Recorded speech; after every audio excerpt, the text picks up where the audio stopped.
Young people getting addicted to their smartphones is rapidly growing.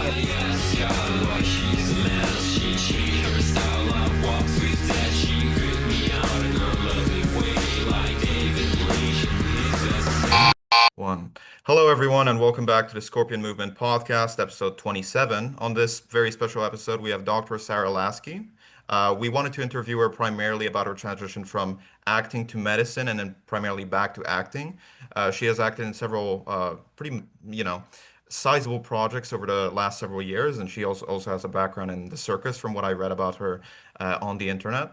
It is common that these days that we find people who, subject themselves to a vast majority of disciplines. They dabble in this and they dabble in that, but there are very, very few people who actually know a lot about two or three specific disciplines who themselves can be called sort of masterful in these arts, and that's primarily why we wanted to invite Dr. Sara Laskey on. So with me today, I have my co-host Jordan, who has regularly been with me for the past few episodes, which I very much appreciate. And of course, we always do the courtesy of letting our guests introduce themselves and telling us a little bit more about themselves so that we can get the proper impression of how they would like to be perceived. So, Sarah, you're free to go and tell us a little bit more about yourself so that our viewers can have a brief rundown of who you are and what it is that you do. Sure. So, first of all, thank you guys both for inviting me on. It's super interesting and fun to be here. Um, I am, I have a, I am somebody who sort of defines range. I joke that I have 9 lives. I laugh that my attention span is about 7 years, and then I decide I want to do something completely different. But my career has spanned I went to college for performance studies, acting and sort of writing, acting type of stuff. And then after college, studied at Second City with a bunch of people who went on to become rich and famous. And then I somehow got an audition for clown college and thought, I'm gonna audition for clown college. I don't want to be in the circus, but this would be super fun to have a clown character in my repertoire. And of course, I got into clown college and absolutely loved it. And our graduation from clown college was the audition for the circus. Got a job with the circus, traveled with the circus for a couple years, met my husband there. He was not a clown. He always wants me to clarify that. Um, and we traveled a couple more years. I was doing PR and publicity for the circus at that point, got pregnant, left the road, and then kind of randomly, although I can go into the story in more detail if you want, I thought, you know what? Now that I'm kind of grown up, I think I want to be a doctor. Oh, wow. So, unfortunately, I had done no pre med or science classes at all. And so went back to school to do all of that stuff and found that I really liked it. I really loved organic chemistry. Not many people can say that, but there was something No, like a not many people giant can say that at all. puzzle about it that I loved.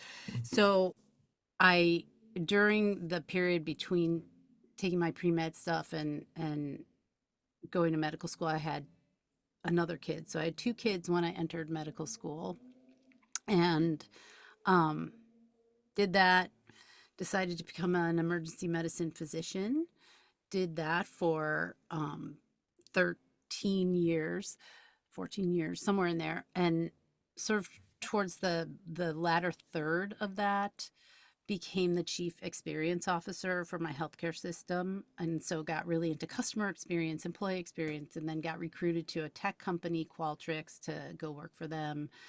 Um, then COVID hit, the pandemic hit. And at the end of the pandemic, we came out to Los Angeles just to get away from Ohio. I don't know if you can understand that, but Ohioans could probably understand it. Yeah. Um, but we came out for sun and beach, and within a few weeks I was like, we're moving to California. And there was something about moving out here and being around just a huge creative community that kind of lit that spark in me again. And I thought, wow, that it still exists. There's still this sort of need to create, need to be creative, need to be within that community. And so I started taking some improv classes out here, which led to being in a show, which led to taking some acting classes. And, I realized how happy I was doing this and how satisfying it was. And so then, um, a little over a year ago, I just said, you know what, I'm going to commit to doing this full time and see if I can make a go of it. Got some headshots, got some agents, booked some jobs. It's been a huge learning curve, but I think that whole idea of the learning curve and the challenge of that is something that really defines who I am and how I like to approach life. Yeah. Relating to the experience of, moving sort of from Ohio and into a big city, while I cannot personally relate to that, we are both, from Miami, so there are plenty of people here that sort of come from different states Mhm. and different cities, all around the United States and the Northeast and the West Coast as well, where they're coming to Miami and they're just like, whoa, I love living here.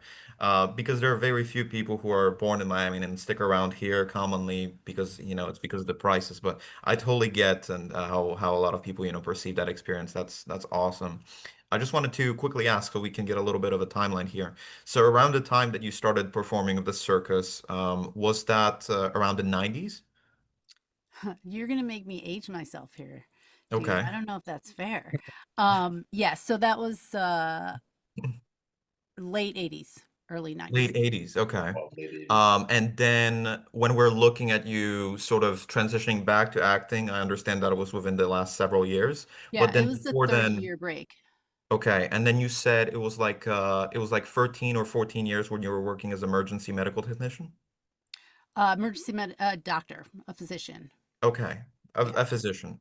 So So that was after you graduated from medical school. So mhm. you graduated from medical school in like 2010, I assume, somewhere around that. I graduated medical school in 2004. I Okay. graduated from residency in 2007. Right, And I because then there's practiced several till years that you need to, 2019.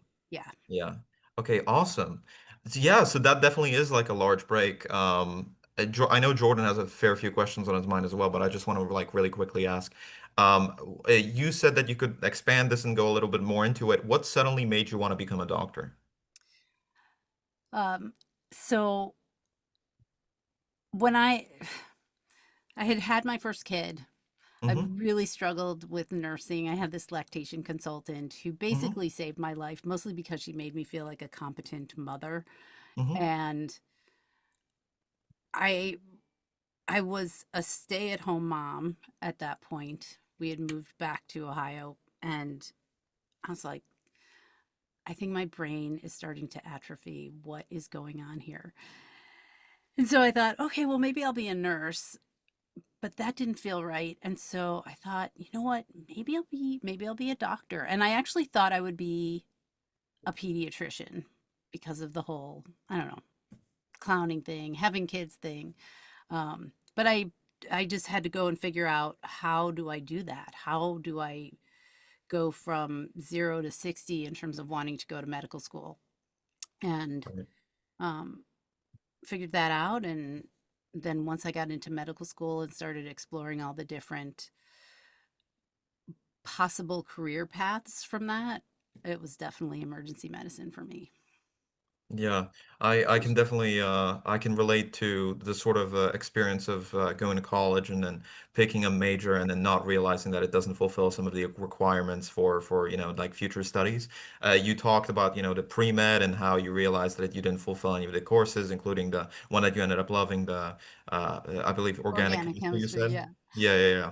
And I've had a sort of experience along those lines where I was taking a bunch of courses, got ahead of myself, did quite well in college as far as I completed those courses pretty speedily. But then I realized, wait, this is not actually accounting for this type of studies that I want to go down.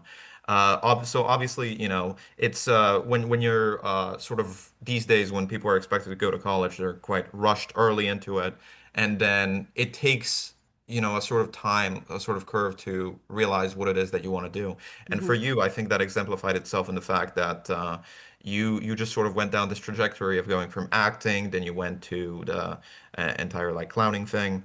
and then from that you transition into the circus, and then you're transitioning back. So it was like a lot of interplay between what you were studying, what you were doing, the sort of the path that you wanted to go down, which many people would perceive as being sort of disoriented and disorganized, but in of itself it actually contributes to this larger area of knowledge where there's an intersection between two separate parts of your life, Yeah. that gives you insight that not many people have. Mm. Jordan, I know that there's a few questions Let's that say, you yeah, want I mean, to there are ask. a couple of themes that come to mind here. Basically, I had a more specific question, but what I just say about the intersection of knowledge is I think it's interesting if you look at how our relationship with knowledge has changed over time. And we've definitely touched on this in past podcasts at varying degrees of detail, but in varying degrees of length. But it seems like in the past, the ideal of polymathy, of being an expert in multiple disciplines and domains of knowledge, was probably championed and valued to a greater extent than it is nowadays. I mean, if you go back to ancient Greece, not to be too abstract here, but most of the really prominent thinkers weren't just experts in one area. They were experts in many different areas, right? The term jack of all trades, master of none didn't really apply. No one would have really taken that seriously. But it seems like over time we've almost lost that value. We've Yep. lost that locus of focus and control in a sense. And I was just wondering as to whether or not, I suppose you agree with me in this sense that there is actually deep value to being scaled in not only in multiple different domains of knowledge, but also in terms of realizing that you can't really separate these different domains of life from each other. I mean, would you agree and say that? Because what's interesting about this example and your case in particular is that I think if you showed these different pursuits to the average person, they might not necessarily see how they could be interconnected or even related to each other at Yeah. all in any way. But at the same time, they have to be in some sense, I think, because you're the person who chose to pursue them and you were doing that on the basis of your own desires and free will.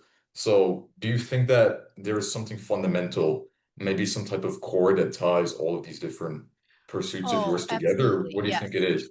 I mean, and I think what you're asking is really interesting, and it's kind of like, what's the Venn diagram of Yeah, all of you these could think about it pursuits? like that.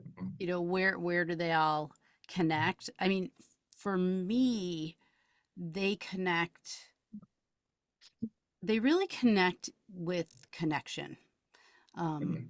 and by Connection. Yeah. that I mean there's a couple it's connection, storytelling, um, and really collaboration would be the sort of where With other those people. where they all link up.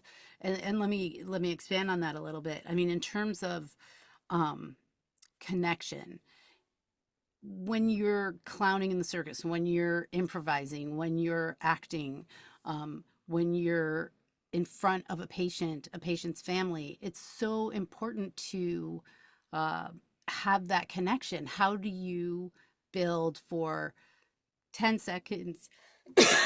Excuse me, 10 seconds, 5 minutes, 5 hours, a bond that can generate some level of trust, and from that, how do you sort of communicate and collaborate? I mean, I people talk about, when are you in your flow? I'm in Flow my state. Yeah. flow when I'm brainstorming with people, when we're building ideas and building something more, whether that's like working with a director who's giving me things to say, try this, try that, or it's working with a team in the trauma bay where we're like, okay, we got to figure this out. What's the differential? How do we work through this problem? How do we solve this problem? What can we do to help this person improve? In the circus, it was like, okay, let's come up with some ideas of what can make somebody laugh, and then how do we sort of. Oh, Jacob, do you? What? What's up? Hello? Hello, I can hear you. I think Jordan froze. That's very unfortunate. He That did. never usually happens in Miami. Don't worry, we have an editing software we can use to blur this part out. Sarah, you were saying something, I believe? Oh yeah, I was just saying that. What was I saying? Uh, that just the sort of brainstorming, building, is a through line, I think, throughout um everything I have done. And then the final thing is is sort of being a storyteller and being a story collector. Um, you you you can't be a good, authentic actor without sort of understanding people and the stories that need to be told. Um, and the exposure that I got from the sort of unbelievable diversity within the circus. And then again, taking care of people when they're really at their most vulnerable, scared, all of those things helps to refine and define how I can approach a character, how I can approach a script, how I can approach a story and make it grounded in truth. That's the through line. And it also seems like there's definitely on top of that, would you say that there's this deep interpersonal element that's present as well? Because what I noticed is that none of these are really solitary pursuits. I mean, it's not like, for instance, certain desk jobs in which you're the lone wolf. You know, if you're Right. coding, if you're programming, even in something like engineering, you're really responsible. You're entirely responsible for all the work. But it seems like all of these pursuits are completely different in the sense that they're almost defined by being not really being dependent on, but being connected to other Yeah. people who are They're just as all much team sports, equally is how I responsible. think of them. Teamwork, exactly. Yeah. Yeah. You know, you said something before, Jordan. I think it was you, Jordan. It might have been Yeah. both of you guys, but talking about young people, um, and how we're are the people who are heading into college and heading out of college are so feel like they have to have done everything and figured it out and know what they're going to do to make their mark, to make their money, whatever it is, so quickly. And I feel fortunate that I just had the perspective of like, well, okay, this was fun. What's next? Because if somebody had said to me, you can't you can't go to medical school when you're 34, 35 with two kids. You just don't do that. And then if somebody had said to me, well, you can't switch to tech. What do you know about software as a service? It- but you can. You know what I mean? You may Yeah. think I want to be a coder. But but if in 10 years you decide, you know what, I think I want to go be an EMT or I want to fight fires, go do it. Why Yeah. not? Yeah, I agree. Well, I think some people think as if it's set in stone that they have to decide on a certain career path or a certain path in life right now, and that whatever it is they decide on will essentially be fixed. So it's never going to change. But I agree. That's always seemed illogical to me. I don't really think that there's any legitimate reason as to why you can't change your path if it's Yeah. reasonable to do so.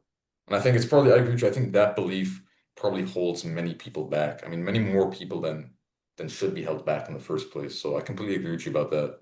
And maybe it has And something don't to do, I mean, sorry, yeah, go you ahead. think Go ahead, also Naomi. that, I mean, this is just something that I've noticed about maybe younger people in the workforce, that there's not necessarily the perspective of, am I really enjoying what I'm doing? Does what I Major do problem. make me feel good? But it's rather like, how do I get to the next step on the career? I need to switch to this company because I'll get a better title. I need to switch to that company because I'll make more money. But I don't know how often, or I just haven't heard that often, like, oh, yeah, I really love this. I want to keep doing this no matter what. It's just a different perspective, I guess, than mine. Yeah, no, I definitely agree. Well, I think that probably has something to do, I think, with financial pressures. The fact that for many people, it's probably very difficult to follow certain passions. I mean, we've talked to, for instance, many musicians on the podcast in the past, and that seems to be a fairly consistent through line that interconnects all of them, regardless of the exact details of their life, is that this was their central passion. They loved doing it. They intrinsically valued it.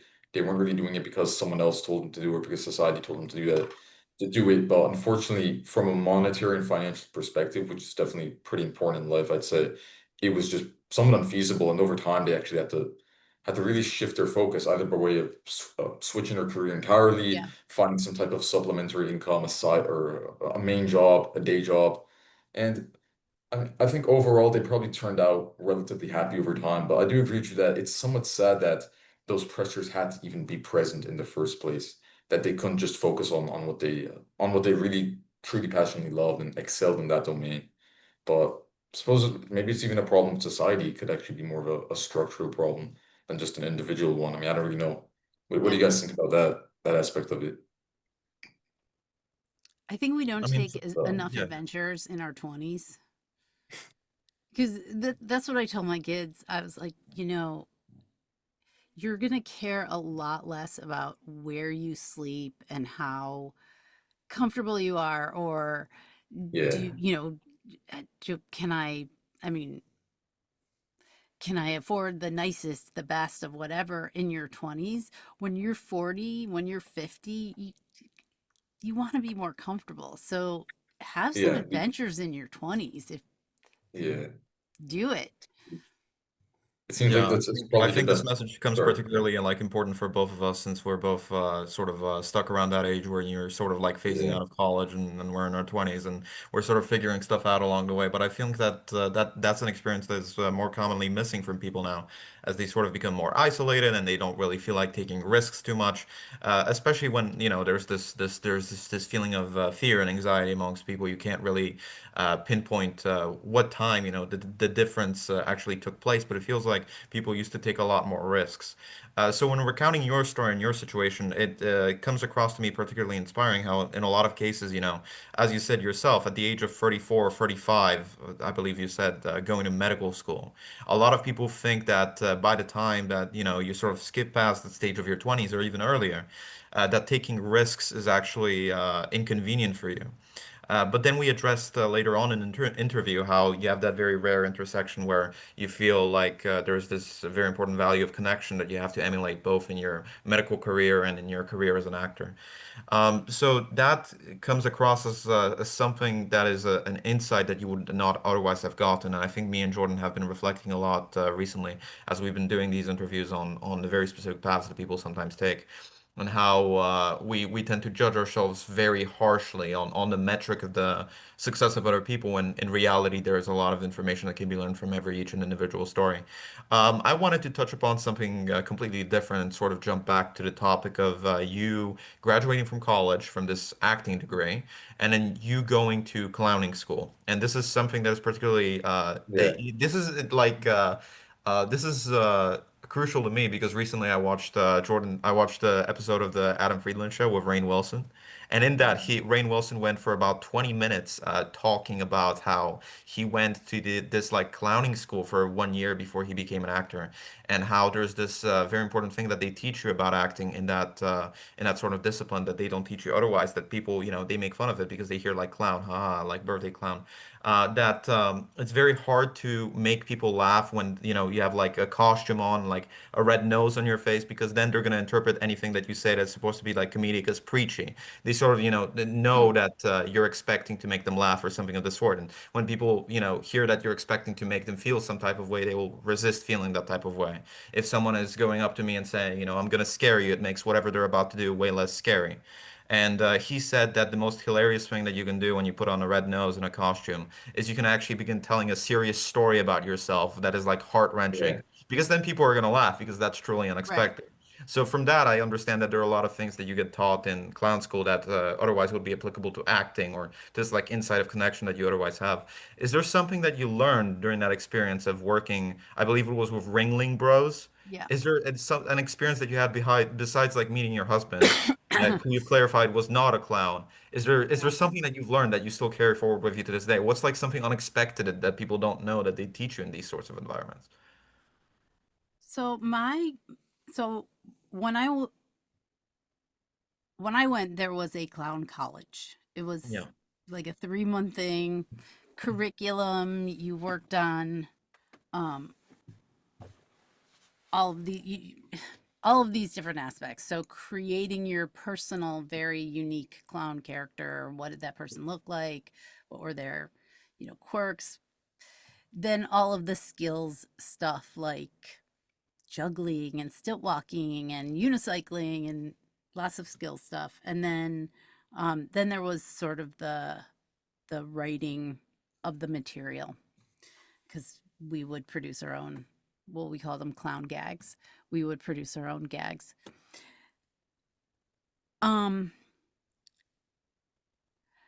I think for me, the thing that I learned from going to clown college and then actually performing in the circus is that, and this kind of goes back to what you were saying that Rainn Wilson said, which is there has to be an authenticity. It can't just be about, I have a fun face on, I have a red nose, my shoes are big, I'm acting goofy, whatever it is. That's like annoying clowning. Hmm. But finding, if you think of a clown that is in a situation that's so frustrating and yet they keep trying because they really want to fix that problem, or they really want to get that flower to give to the love of their life, whatever it is, as long as it's true, as long as it's honest, then the struggle becomes funny. Then the Yeah. struggle is touching and Yeah. funny and all of those other things. And I don't know that I've actually ever verbalized that before, Yeah. um, or thought about it in that way. But I think the best clowns that I watched and that I tried to emulate were just super real. They just happened to have makeup on their faces, so if you were 100 feet away, you could still see what they were feeling, but what they were feeling was true and Yeah, real. it sort of gives that contrast to it, doesn't it? Where it's the character that's wearing like the clown costume, but then there's like a real person behind it. That's like the thing that people dig deep into when they like portray clowns as being like scary, because there's something extremely uncanny about like uh Very. not I just verbalizing, but like relating to a character that's almost like in not human. Yeah, what were you Yeah. saying, Jordan? No, I had a specific question about why and how people find clowns to be scary in certain contexts, but I'll save it for later because there was a different point that I wanted to get at. So I'll admit and be very upfront about this. I'm pretty ignorant when it comes to matters such as clown school and all that, which is actually why this became even more intriguing for me. So I'm just curious to what are some of the specific techniques and practices that you actually learn and study in depth when you go to an institution like a clown school? Because I think Oh, the Sure. vast I'm majority gonna of add people probably, another question of mine to yeah, that, because are that's what I pretty actually unfamiliar wanted with to this. ask Yeah. regarding that. Was there a thing, Sarah, where they had you perform in front of a crowd of people and you couldn't get off the stage until you made them laugh? Is that like an actual thing that people do in clown school? So some clown schools. So Yes. There's different ones. Yes. yes, and clowning, like clowning out here in Los Angeles is huge, and Hmm. it's like growing in, and the clowns are, circus clowning is its own thing Hmm. versus like, street clowning versus birthday party clowning, which we used to call those yama yama clowns.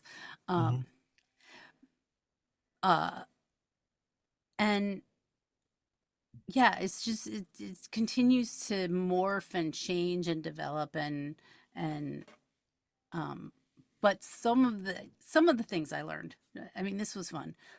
We watched a lot of Warner Brothers cartoons because, like, Wile E. Coyote and the Roadrunner are two classic clown archetypes. Yeah. The sort of high and mighty, white-faced, upper class type of clown is the Roadrunner. He's just like, "What are you doing?" Whereas Wile E. Coyote is like the every guy. I gotta get this. I'm gonna catch this Roadrunner. That's just the scenario. But he's like the everyman that bad things keep happening to. So we watched a lot of that. We learned how to do spit takes. We learned how to take a pie in the face. We learned how to make soap for giant soap gags. We learned how to do what's called a 180. So you shake my hand and then you flip me, and I flip all the way over onto my back.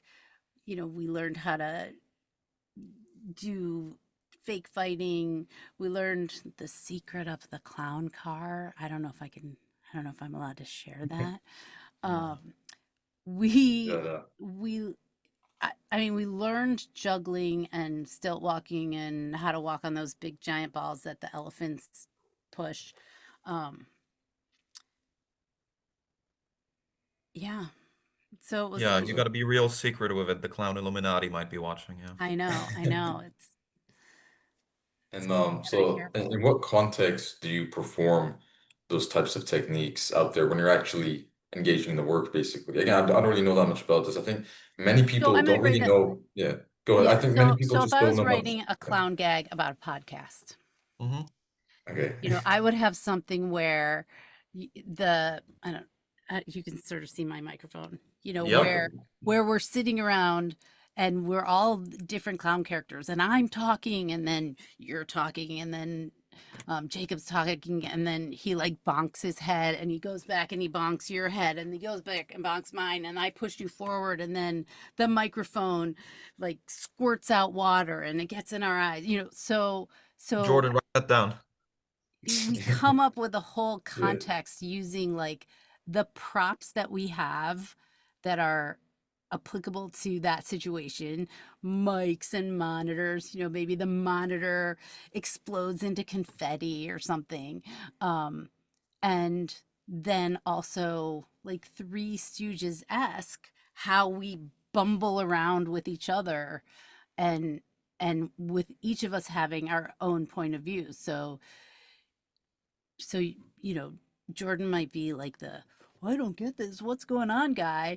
Jacob might be like, yes, we've got to get this done on time. And I might be like the have like a girly girl wig on and be like, oh, this is so fun. These two boys are talking to me. I'm just making this crap up right now off the top of my head, but that's how you would write. Okay. That's how you would write a gag, The and way then it you would have the certain. way you described my character was scarily accurate. Yeah, Yeah. I feel targeted by that. No. you should feel So seen, dude. I want you Yeah. to feel seen. Thank you. I'm so and blessed then by that. so where do you perform these types of gags? How does that work? I'm not In the really circus, how do familiar you with them. perform them? No, just or I mean, where? Just because do you perform for audiences or is Yeah, it when kind of you were like doing it comedy with Ringling Bros, Yeah, so sort of Ringling Brothers what was was the the it's, routine? or is it like a traveling troupe? Yeah, that's Ringling what was Ringling was. traveling. We Yeah. traveled all over the country. We would perform up to 12 shows a week. Uh, Sometimes one city for a couple weeks, sometimes two different cities in a week. The whole circus uh, moved from town to town via the circus train. Mhm. Interesting fun fact, in World War II, the US Army went to train with the crew of Ringling Brothers on how to quickly and efficiently load up stuff onto trains to move them from town to That town. is Wow, insane. Yeah. that's cool. Um, and then in the circus, um, clowns play a couple very specific roles. Number one, we're out before the official start of the show, warming up the audience, doing little spot gags here and there, interacting with them one on one, just warming things up. Then we participate in the opening parade. Then there's usually one or two featured clown gags where we have a ring to ourselves. Sorry. um a lot of times, like, so imagine you have the three rings. We're over here in ring one doing some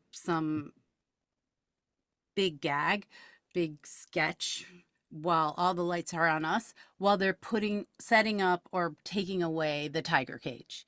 So there's always an element of we're distracting you from what's going on over there. Yeah. Um, Same thing when they're setting up and taking down the trapeze uh, act. The clowns will be doing little bits all around the outer part of the ring so that the audience has something to look at. If there's ever an accident in the show, and it happens, rarely, but it happens, the clowns are, where it's like, go, and you run out and you just start clowning. Yeah. Interesting. So More than there's you ever wanted to know. But a lot of clowns now Good. are doing one man shows, one woman shows, one person shows. They might be doing stuff in the street, or the range of clowning and ways to perform as a It's clown is diverse. very diverse. So in that sense, it's almost like other performing arts, like comedy, in the sense that because if you're a comedian, you can obviously you can do street performances, but I think it's probably more common for the top tier, most well-known comedians to basically do tours, just like a musician would, or some traveling musician. So that accurately describes the world of clowning as well, in a sense, right? Because you can Yeah, either do I mean, tours or you can do the street performances that you mentioned, right? yeah, I mean, So. people book theaters and Mhm. do it in that type of environment. It's very Mhm. popular And art. and what's the reception or in terms of the crowd or the audience? I mean, how many people do you think these types of shows draw in? Again, I'm pretty new to this world. I'm Yeah. a little bit more familiar with medicine, thankfully. I've Are been through you pursuits of years. pre-med? Yeah. No, I I'm am not pre-med, pre-med. but I'm around many You pre-med are? people, and I Yeah, I am. I thought you were a novelist. I'm so confused. I'm a novelist in pre-med. I thought you were a yeah. clown, but it turns out you're a doctor who's also an Yeah. actor. No, it's perfect. I mean, those things will be wonderful. Yeah. And Jordan, what do you want to No, be when you grow up? I'm actually a philosophy major. Okay. But the reason I mentioned that I'm probably a little bit more familiar with that side of life is because I just know many people who are in pre-med world. I think I've absorbed some of their knowledge Yeah. by osmosis. And I like the idea of medicine, which is about solving human problems and just helping people at their lowest, basically. So that Yeah, I don't humanitarian imagine how element, anyone would enjoy yeah. organic chemistry though. That is like the course that I've struggled Really? most with. Oh my God. I just had a really outstanding teacher, I think. He just made it into a puzzle. He's like, solve this puzzle. Yeah. I mean, Here's where you I have to think start, for here's where me, you have to end. How do you yeah, I get mean, for me, it could become more enjoyable if I realized that it was ultimately devoted to an end that I consider to be valuable. I think that's actually kind of how life works in general. Sometimes we're not always doing what we necessarily enjoy the most in the moment, but we realize that we have to do it in order to pursue some higher end. Because, I'm also a musician. That's probably a pursuit that defined me for a pretty long time. And I don't want to say I turned my back on that world. I just haven't been as deeply involved with it for a couple of years now for various reasons. Other parts of life gone the way. But even then, I mean, there were some aspects of it that probably weren't as exciting, as immediately exciting as others. Sometimes practicing scales or the really rigorous, pretty monotonous exercises isn't exactly the most fun activity in the world, but Yeah. you still do it because you realize that it's necessary. Same thing even with if you're into Yeah. fitness, for instance, if you're into physical fitness and just bettering your health, you're going to have to go through probably some relatively tedious activities in order to get to that end point. So that's actually my philosophy in a way, and it helps me get through schoolwork, weirdly enough, because I realize, okay, regardless of how much work there is, of how much drudgery there is, I mean, it's probably going to be worth it at the end of the day. But to go back to what I was saying about medicine, so no, I'm not pre-med officially, I'm a philosophy major, but I like the idea of medicine. I like that impulse, and I know many people who are in that world because I'm actually comfortable saying this, even though it's personal. I'm at the University of Miami, so pre-med is a very popular track here. I mean, it's Yeah. probably the most popular track, I think. It's even more popular than pre-law, than business, the other financial lucrative tracks. Hmm. And so I just know I'm constantly exposed to that world, basically, that type of space. But obviously not as intimately as you are. But when it comes to clowning, that's where I'm completely unfamiliar with. I didn't even Yeah. know. And I think many people don't even realize that, first of all, that it's an actual profession or really an actual art form in a sense, and that there's a world of clowning beyond the clowns who just perform at kids' birthday parties in the Oh, backyards. there's a I think huge world. that's many people I've talked to don't even know that there's Yeah. anything beyond it. They think it's just that, basically. I Here's something But, you guys might like. I used to I realized at some point that the similarities between working in an emergency room and working in a circus were high. There's a lot of similarities, and let me explain that. mhm, So when you are with a circus, you go in, you get ready, it's a giant group effort of a couple hundred people, and you go in, and then the audience comes in, watches you, and leaves. And every day you're kind of doing the same job. You're doing the show. Obviously, things are going to be different, but the audience, a new audience comes, a new audience goes. And it's very there's elements of it that are really um, structured and algorithmic, and then there's elements of it that are just completely improvised and anything can happen, and will they catch that triple flip in the air? Anything can happen. So the ER, couple hundred people, we all work in the same place. We go in, we have our, we put on our costumes of our white coats and our scrubs and all that kind of stuff, and we go in and we're like a big team, and the audience is basically the patients that come in, need us, we do what we do for them, and they leave. But there's that same level of like algorithmic work, improvisational work. you know I need to make sure, if I'm climbing the and walking the tightrope, I need to know that you set it up correctly. That trust, that partnership has to exist. If I'm Collaboration, going in other in words. to intubate somebody, I have to know that the respiratory therapist who's working with me has my equipment ready, things are set up. I mean, obviously, not everything in either arena is life or death, but elements in both are life or death. And there is that sort of high intensity. And in both cases, like I have interacted with somebody in the audience, I've interacted with a patient, and when I take my makeup off or take my white coat off and I see them because my shift is over in the parking lot, they have no idea who I am. They Yeah. don't realize, oh, that was that clown I just saw. Oh, that was that doctor that just took care of me. There's like this weird anonymity outside of the environment that interaction took place in. That's Yeah, interesting. that's probably like a big element that a lot of people don't realize that we sort of perceive these both to be roles, and you yourself as an actor would know that there's something intrinsic about a role where Hmm. you see the person outside of that role and you think of them in a different way. It's sort of I think this is the best analogy I could come up with. It's sort of like being in elementary school or primary school and then seeing your teacher at the supermarket while you're with your Yeah, you're parents. like, Be like, what's going they on? don't live inside of the school. Like their Exactly. existence is not Yeah, confined within the bounds of that Yes. building. It's like yeah, Yeah. mind-blowing to you for the first time. Yeah. Yeah. definitely. I can relate to that Um, feeling yeah, I particularly. just want to relate back to what Jordan was saying earlier about like, seeing like the end goal of something that motivating you a little bit more to do that.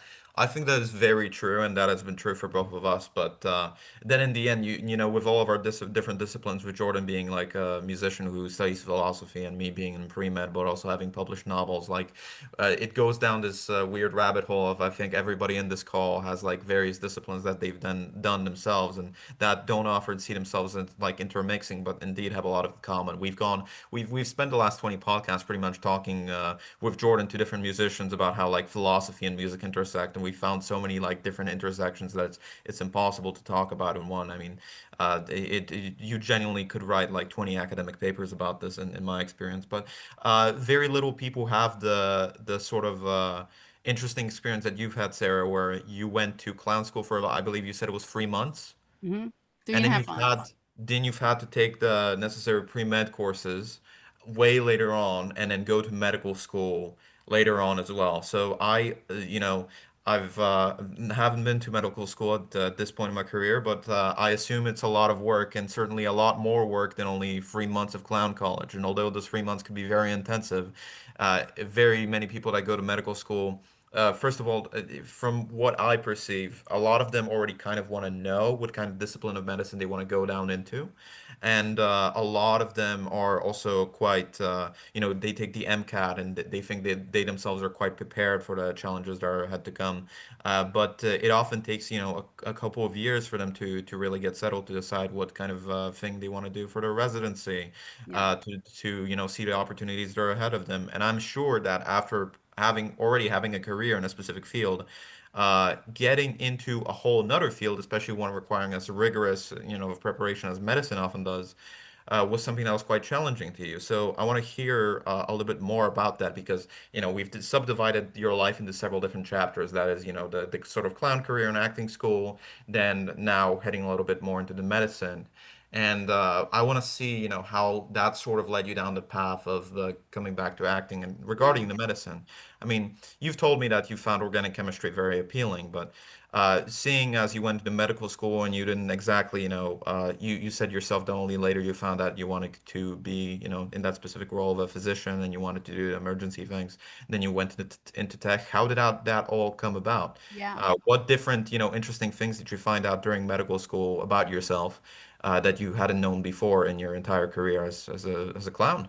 Yeah. Well, I would say, um, first of all, I found it really helpful to have lived some life between college and medical school.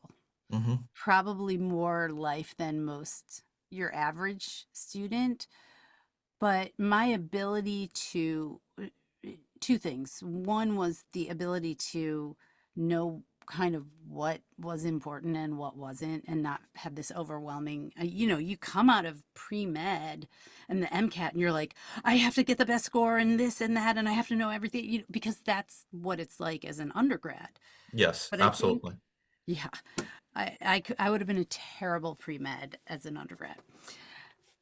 But I think because I came to it later and I was like, okay, this is kind of like, this is my day job for a while.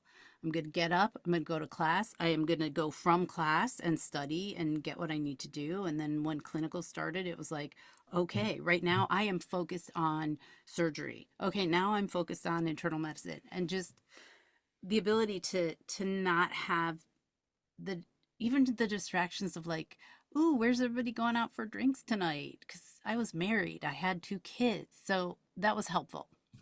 Um, it was also helpful that I had at least some personal experience, whether my own or somebody I knew, to relate factoids to. If you're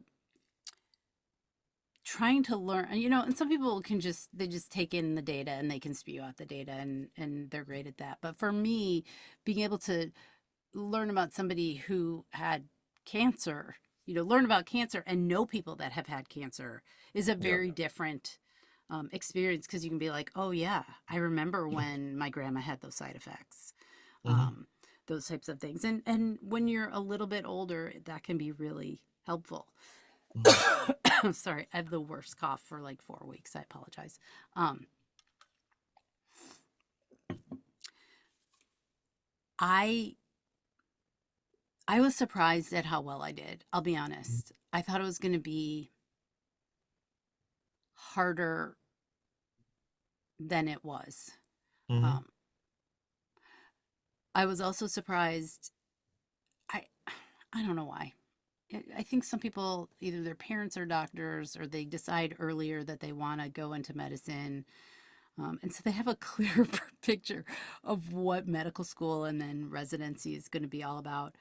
I was shocked to find out there were so many different kinds of doctors and that I was going to have to pick. I thought I would go in as a non doctor and then come out as a doctor.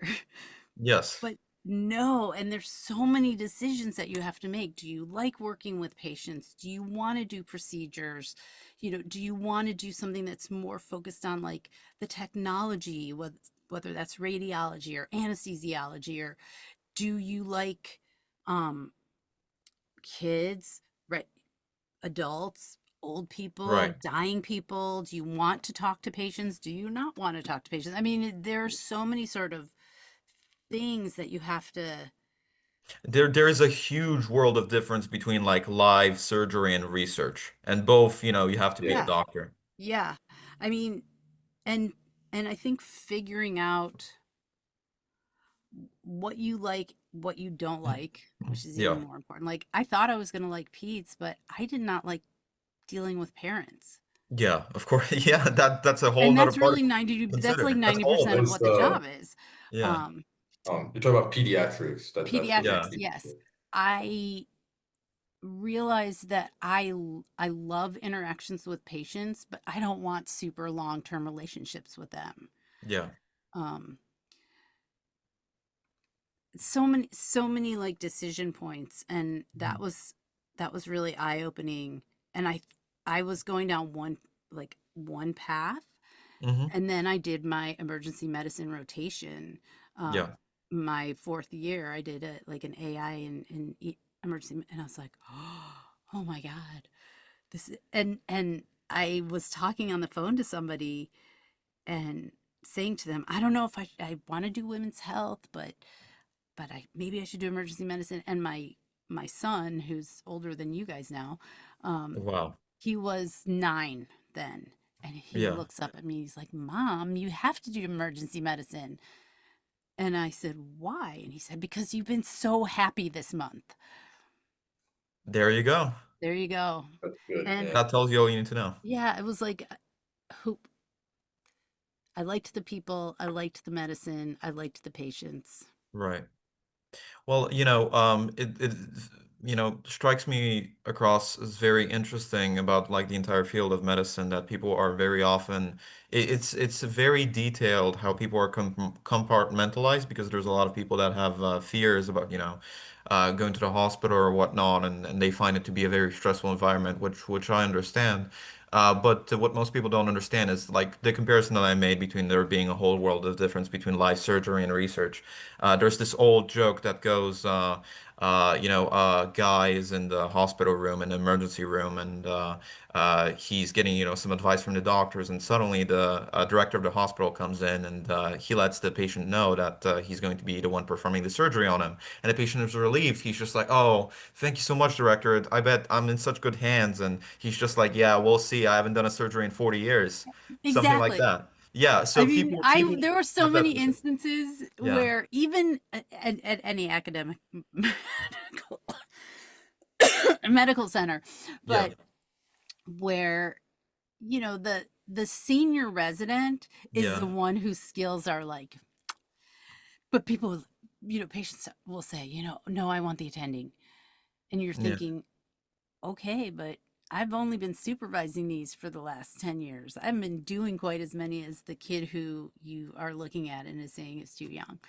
Yeah. Yeah, when you come into that discipline and profession from medical school and then later residency, from what I heard, like you're very trained for this specific set of skills. It's just like the person who's been working in, let's say, like a Wendy's for the last 10 years. They're gonna know how to flip a burger. They're gonna know how to do it better than 99.9% of people. Yeah. And while that is not like a really high demand or like high knowledge skill, after a certain amount of time, you still learn how to do things very, very well Yeah. with, daily practice. It's sort of the same thing as like learning a language.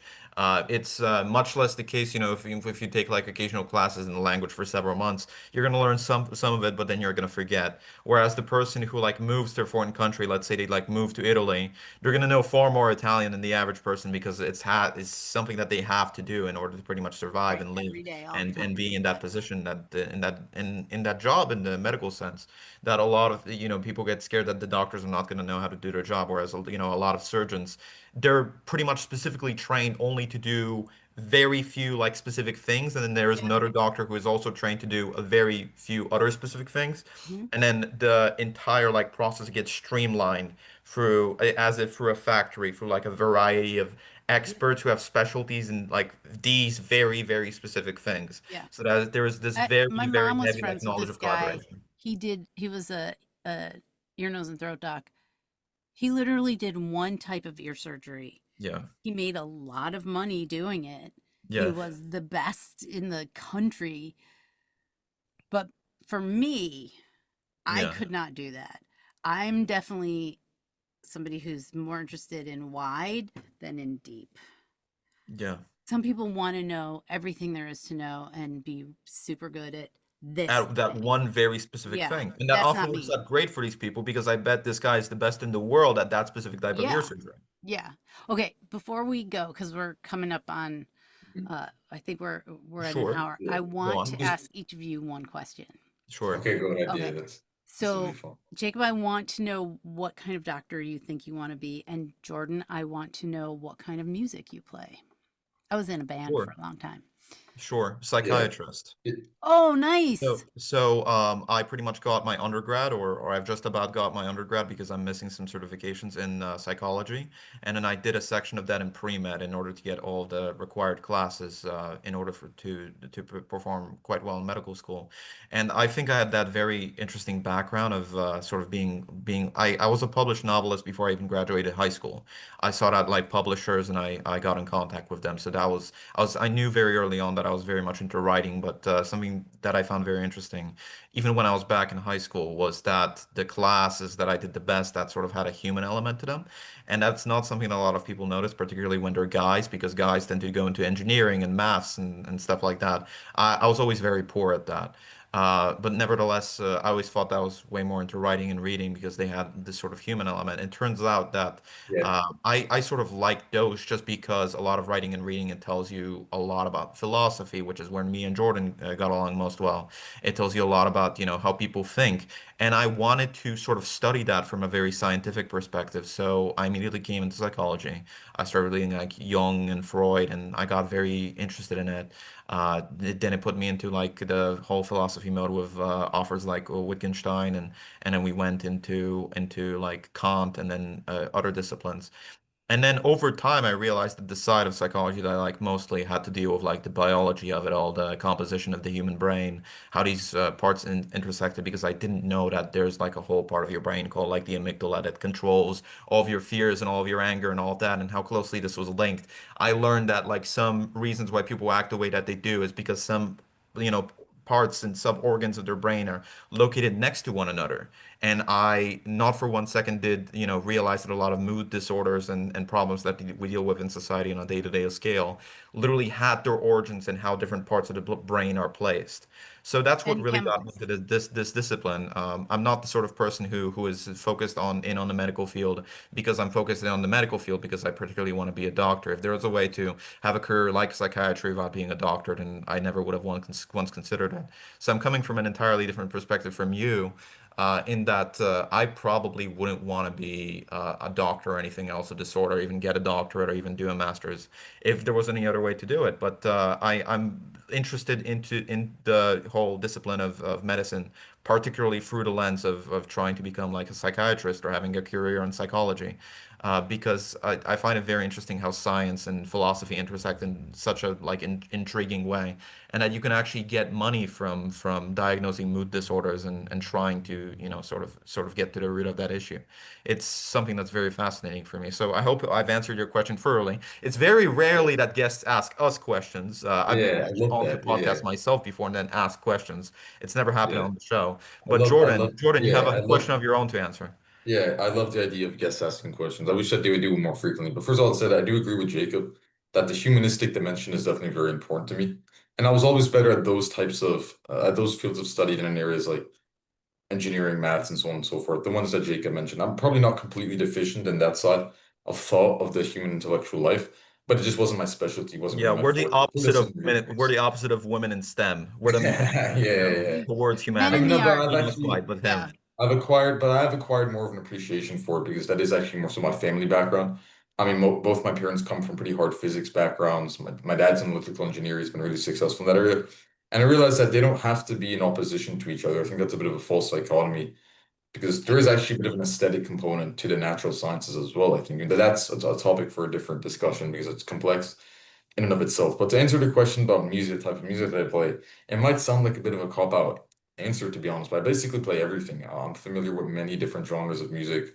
So you I play love it all pretty much. guitar, With but some, you I play play the guitar guitar. with some Okay. exceptions. I'll elaborate on this though. So I think the only exception is hip hop and rap. I'm just not really that interested in it and never was because it doesn't quite satisfy You what I wouldn't really play like. country music though. You've told me Yeah. this. No, wait, sorry, you said I would or You I said wouldn't? that you wouldn't play country music.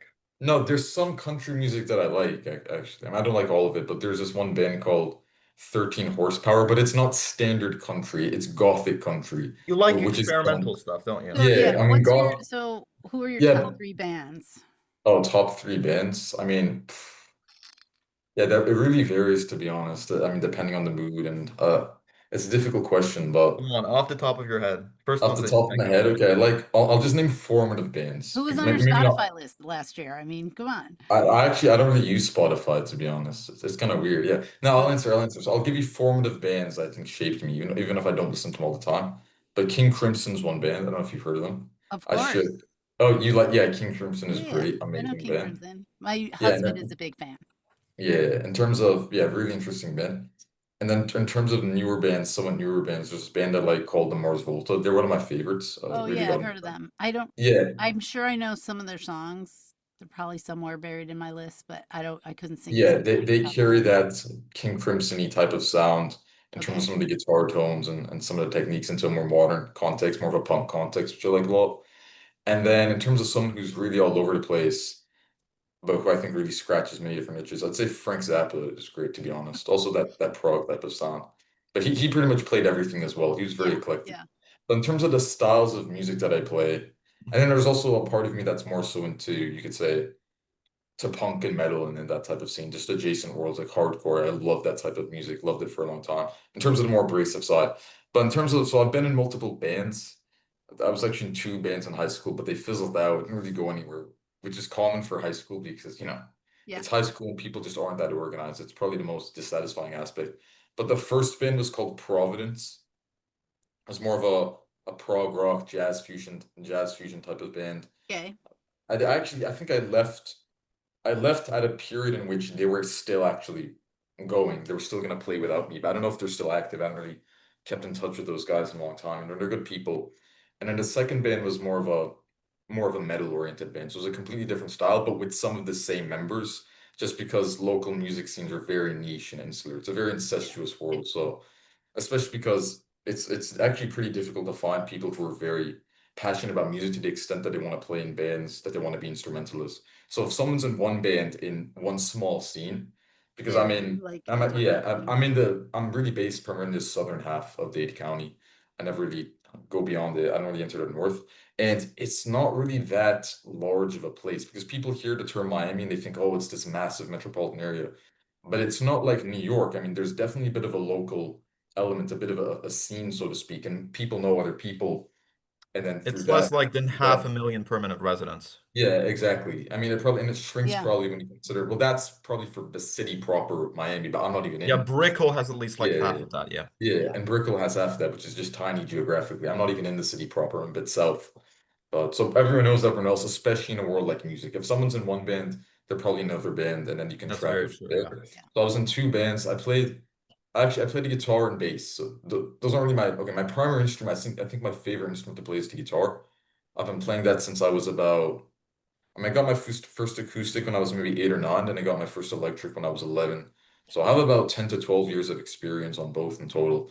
But other than that, yeah, I played the electric, the acoustic, the bass, the keyboards and piano. That was actually my first instrument. Some singing. I'm not perfect at singing, but I can definitely sing most songs. And then, weirdly enough, I think many people would be a bit perplexed by this, but I'm actually pretty good at hand drums, like Latin percussion, like the Oh yeah. bongos Yeah. and Yeah. congas. Yeah, I'm really good. I only really got into that because of that band, the Mars Volta, because they threw in these crazy bongo solos in some song. It was really weird, and I thought, okay, this is actually really cool. This is sick. So I went into a guitar center and just started jamming on the bongos, That's and I fun. actually thought I found that I was really good at. I mean, not to brag, but I'm pretty good at hand drums, and so I've around 6 instruments in total. But since You then, I should had to take take a this guy step to a back. guitar center. He'll be in it for 2 or 3 hours. Yeah, yeah, that was after high. I remember in high school when I had the time, if I had a bit of time after school, I just pretty much drive straight to the Guitar Center sometimes to just check out what they had and play because they literally let you play for hours without even paying for anything, That's nice. which is just funny. It's probably not ideal from their point of view, but you do what you have to do. And since then, I haven't really. I took a bit of a step back from the music world just because I started college. I had to focus on studies, other aspects of life were creeping up on me, and because I realized I'd been neglecting other parts of life that were just as important. But since then, I actually met through Jacob, someone who we actually when we host a podcast with at times, named Pearson, and I found out that he's in some bands of his own. We have pretty similar tastes, and so now I'm actually technically a member of his band, playing the Nice. guitar piece. But yeah, I know it's a long story, but I mean it gets even more detailed than that. but I think that about sums it up in terms of music. But yeah, I love music, and I've loved it for a long time. So Cool. yeah, Well, it pretty much it. was really good to get to meet you guys. My downstairs neighbor is in a band that is huge, particularly in Europe. The band's called Stick to Your Guns. Mhm. Hmm. You can check them out. What's Anyway, that? What genre do you think they play approximately? it's like hard rock, it's like Okay. screaming rock, Oh, screamy kind of. Okay, kind yeah, of. Yeah, I don't know how else to describe it. You can look, yeah. I mean, if you just look them If up, it Stick to has, Your yeah. Guns. Well, if it has screamed vocals, I have an idea probably of what genre it is, Yeah. but that's Yeah, cool. Yeah, I Jordan like would it. be into it. Just a little, side question, Sarah, because I know we went off on our own tangents, and that is particularly what you wanted us to do. But I Yeah, still feel like with the main subject of the interview, we have to sort of go down the chronological line. I want to ask about like your return to acting, what sparked that, and the Okay, types I of don't. films and series that you were in. Yeah, I'm gonna make it really brief because I actually have to jump in a minute. Of course, Um, I just wanted to, yeah, quickly yeah, cover yeah, that yeah. before the end of the So, interview. I kind of referenced this in my intro, but got back into the whole acting thing here. And I've just been slowly building up credits. So I've done a number of commercials. I really Yep. love doing commercials. They're so much fun. Um, and then I've done um, a couple of short films that have won awards. One I was terrible in, but I think it was the first thing I ever did, and I Hmm. was awful. But the filmmaker did a really great job, and he won a bunch of awards at film festivals. Um, Hmm. and then right now, I have a web series that's coming out called Ride Hell, Hmm. Ridehell, about the adventures of an Uber driver. Um, and I was recently in a movie. Well, it's probably still available. It's on Lifetime Movie Network. It's called Cabin Pressure. Yeah, saw that on your IMDb page, I Yeah, believe. and it's fun. It was not a huge. It was like a It's small I believe it's part, like but it was someone fun. gets murdered on a plane and the flight Yeah, attendants discover who it is. It's like a whodunit or something. yeah, exactly. So that was fun. It's And a cool then name, Cabin Pressure. yeah, it was a really good. I thought it was well titled. So yeah, and still just continually auditioning. And then in terms of voiceover, I just started pursuing this probably at the beginning of 2025. Hmm. I've been taking a lot of classes. Uh, I love animation and anime, and I would Hmm. love to get to voice act in that. I think video games would be fun as well. Um, Awesome. and I think I may have just booked my first animation job, but it's not official yet, so I can't say anything. Well, good luck. Now we Thanks. know, what sorts of projects to expect from you in the future. As a podcast host, you always sort of hope that all of the people that you interview early on are going to become extremely famous, Yeah, because it's that's also my good for goal. you. That's Yes, my so goal. so so we're betting on you and we're counting and we're Thank you. it's like a horse race, Yes. to excuse the analogy. Jordan, is there anything else you wanted to ask before we wrap up the interview? No, not Very really. I quickly. think we touched on I everything think that we needs to touched be on said. a whole list of Yeah, topics, and I think we had a Yeah. it's lot of fun. amazing that we got to go through chronologically like your entire career from the very basics to sort of where you ended up. It's very rare that we get to make that whole journey, and we also appreciate that you asked us some questions because it's very rare that gets to happen. So thank you for coming on, Sarah. Absolutely.